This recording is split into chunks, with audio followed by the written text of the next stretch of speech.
So I want to start by offering you a free, no-tech life hack. And all it requires of you is this, that you change your posture for 2 minutes. But before I give it away, I want to ask you to right now do a little audit of your body and what you're doing with your body. So how many of you are sort of making yourselves smaller? Maybe you're hunching, crossing your legs, maybe wrapping your ankles. Sometimes we hold on to our arms like this. Sometimes we spread out. I see you. So I want you to pay attention to what you're doing right now. We're going to come back to that in a few minutes, and I'm hoping that if you sort of learn to tweak this a little bit, it could significantly change the way your life unfolds. So we're really fascinated with body language, and we're particularly interested in other people's body language. You know, we're interested in, like, you know, an awkward interaction, or a smile, or a contemptuous glance, or maybe a very awkward wink, or maybe even something like a handshake. Here they are arriving at number 10, and look at this lucky policeman gets to shake hands with the President of the United States. Oh, and here comes the Prime Minister of it. No.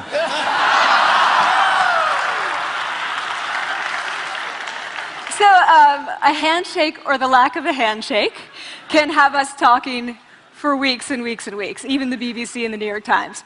So obviously, when we think about nonverbal behavior or body language, but we call it nonverbals as social scientists, it's language. So we think about communication. When we think about communication, we think about interactions. So what is your body language communicating to me? What's mine communicating to you? And there's a lot of reason to believe that this is a valid way to look at this. So social scientists have spent a lot of time looking at the effects of our body language or other people's body language on judgments. And we make sweeping judgments and inferences from body language. And those judgments can predict really meaningful life outcomes, like who we hire or promote, who we ask out on a date. For example, Nalini Ambady, a researcher at Tufts University, shows that when people watch 30-second soundless clips of real physician-patient interactions, their judgments of the physician's niceness predict whether or not that physician will be sued. So it doesn't have to do so much with whether or not that physician was incompetent, but do we like that person and how they interacted? Even more dramatic, Alex Todorov at Princeton has shown us that judgments of political candidates' faces in just 1 second predict 70% of US Senate and gubernatorial race outcomes. And even, let's go digital, emoticons used well in online negotiations can lead you to claim more value from that negotiation. If you use them poorly, bad idea, right? So when we think of nonverbals, we think of how we judge others, how they judge us, and what the outcomes are. We tend to forget, though, the other audience that's influenced by our nonverbals, and that's ourselves. We are also influenced by our nonverbals, our thoughts and our feelings and our physiology. So what nonverbals am I talking about? I'm a social psychologist, I study prejudice, and I teach at a competitive business school. So it was inevitable that I would become interested in power dynamics. I became especially interested in nonverbal expressions of power and dominance.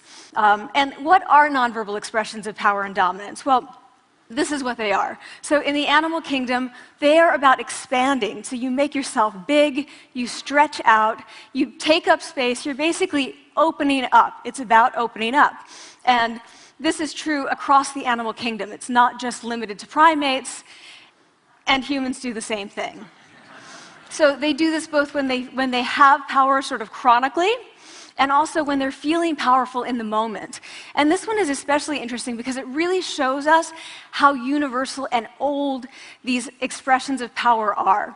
This expression, which is known as pride, Jessica Tracy has studied, she shows that people who are born with sight and people who are congenitally blind do this when they win at a physical competition. So when they cross the finish line and they've won, it doesn't matter if they've never seen anyone do it, they do this.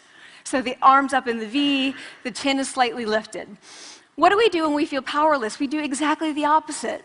We close up, we wrap ourselves up, we make ourselves small. We don't want to bump into the person next to us. So again, both animals and humans do the same thing. And this is what happens when you put together high and low power. So what we tend to do when it comes to power is that we complement the other's nonverbals. So if someone's being really powerful with us, we tend to make ourselves smaller. We don't mirror them, we do the opposite of them. So I'm watching this behavior in the classroom, and what do I notice? I notice that MBA students really exhibit the full range of power nonverbals. So you have people who are like caricatures of alphas, like really coming into the room. They get right into the middle of the room before class even starts, like they really want to occupy space.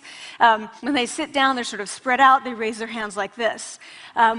You have other people who are virtually collapsing when they come in. As soon as they come in, you see it. You see it on their faces and their bodies, and they sit in their chair and they make themselves tiny, and they go like this when they raise their hand. I noticed a couple things about this. One, you're not going to be surprised. It seems to be related to gender. So women are much more likely to do this kind of thing than men. Women feel chronically less powerful than men, so this is not surprising. But the other thing I noticed is that it also seemed to be related to the extent to which the students were participating and how well they were participating. And this is really important in the MBA classroom because participation counts for half the grade. So business schools have been struggling with this gender grade gap. You get these equally qualified women and men coming in, and then you get these differences in grades, and it seems to be partly attributable to participation. So I started to wonder, okay, so you have these people coming in like this, and they're participating. Is it possible that we could get people to fake it, and would it lead them to participate more? So my main collaborator, Dana Carney, who's at Berkeley, and I really wanted to know, can you fake it till you make it? Like, can you do this just for a little while and actually experience a behavioral outcome that makes you seem more powerful? So we know that our nonverbals govern how other people think and feel about us. There's a lot of evidence, but our question really was, do our nonverbals govern how we think and feel about ourselves? There's some evidence that they do. So, for example, when we smile when we feel happy, but also when we're forced to smile by holding a pen in our teeth like this, it makes us feel happy. So it goes both ways. When it comes to power, it also goes both ways. So when you feel powerful, you're more likely to do this, but it's also possible that when you pretend to be powerful, you are more likely to actually feel powerful. So the second question really was, so we know that our minds change our bodies. Is it also true that our bodies change our minds? And when I say minds, in the case of the powerful, what am I talking about? So I'm talking about thoughts and feelings and the sort of physiological things that make up our thoughts and feelings. And in my case, that's hormones. I look at hormones. So what do the minds of the powerful versus the powerless look like? So powerful people tend to be, not surprisingly, more assertive and more confident, more optimistic. They actually feel that they're going to win even at games of chance. They also tend to be able to think more abstractly. So there are a lot of differences. They take more risks. There are a lot of differences between powerful and powerless people. Physiologically, there also are differences on two key hormones, testosterone, which is the dominance hormone, and cortisol, which is the stress hormone. So what we find is that high-power alpha males in primate hierarchies have high testosterone and low cortisol, and powerful and effective leaders also have high testosterone and low cortisol. So what does that mean? When you think about power, people tended to think only about testosterone because that was about dominance. But really, power is also about how you react to stress. So do you want the high-power leader that's dominant, high on testosterone, but really stress reactive? Probably not, right? You want the person who's powerful and assertive and dominant, but not very stress reactive, the person who's laid back. So we know that in primate hierarchies, if an alpha needs to take over, if an individual needs to take over an alpha role sort of suddenly, within a few days, that individual's testosterone has gone up significantly and his cortisol has dropped significantly. So we have this evidence, both that the body can shape the mind, at least at the facial level, and also that role changes can shape the mind. So what happens, okay, you take a role change, what happens if you do that at a really minimal level, like this tiny manipulation, this tiny intervention? For 2 minutes you say, I want you to stand like this, and it's going to make you feel more powerful. So this is what we did. We decided to bring people into the lab and run a little experiment. And these people adopted for 2 minutes either high power poses or low power poses. And I'm just going to show you 5 of the poses, although they took on only 2. So here's one, a couple more. This one has been dubbed the Wonder Woman by the media. Here are a couple more. So you can be standing or you can be sitting. And here are the low power poses. So you're folding up, you're making yourself small. This one is very low power. When you're touching your neck, you're really kind of protecting yourself. So this is what happens. They come in, they spit into a vial. We, for 2 minutes, say, you need to do this or this. They don't look at pictures of the poses. We don't want to prime them with the concept of power. We want them to be feeling power, right? So 2 minutes they do this. We then ask them, how powerful do you feel on a series of items? And then we give them an opportunity to gamble. And then we take another saliva sample. That's it. That's the whole experiment. So this is what we find. Risk tolerance, which is the gambling. What we find is that when you're in the high power pose condition, 86% of you will gamble. When you're in the low power pose condition, only 60%. And that's a pretty whopping significant difference. Here's what we find on testosterone. From their baseline when they come in, high power people experience about a 20% increase, and low power people experience about a 10% decrease. So again, 2 minutes and you get these changes. Here's what you get on cortisol. High power people experience about a 25% decrease, and the low power people experience about a 15% increase. So 2 minutes lead to these hormonal changes that configure your brain to basically be either assertive, confident, and comfortable, or really stress reactive, and feeling sort of shut down. And we've all had that feeling, right? So it seems that our nonverbals do govern how we think and feel about ourselves. So it's not just others, but it's also ourselves.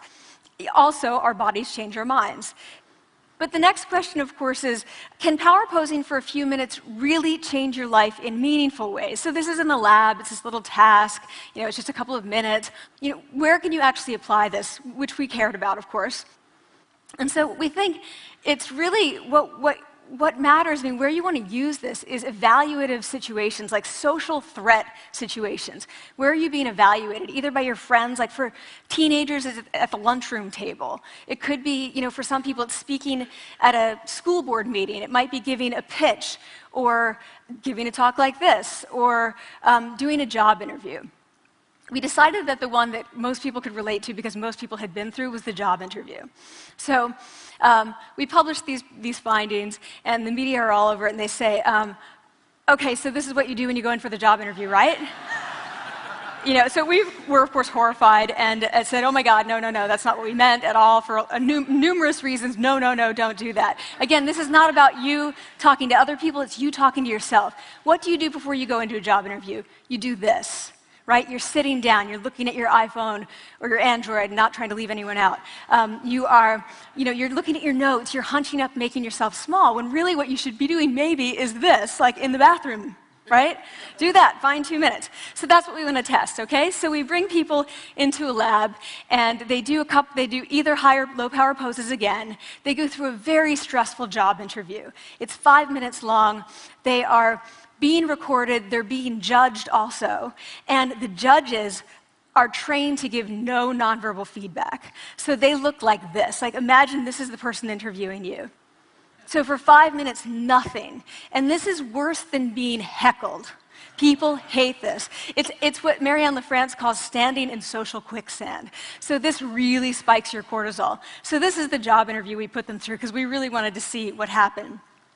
We then have these coders look at these tapes, 4 of them. They're blind to the hypothesis, they're blind to the conditions. They have no idea who's been posing in what pose. And they end up looking at these sets of tapes, and they say, oh, we want to hire these people, all the high power posers. We don't want to hire these people. We also evaluate these people much more positively overall. But what's driving it?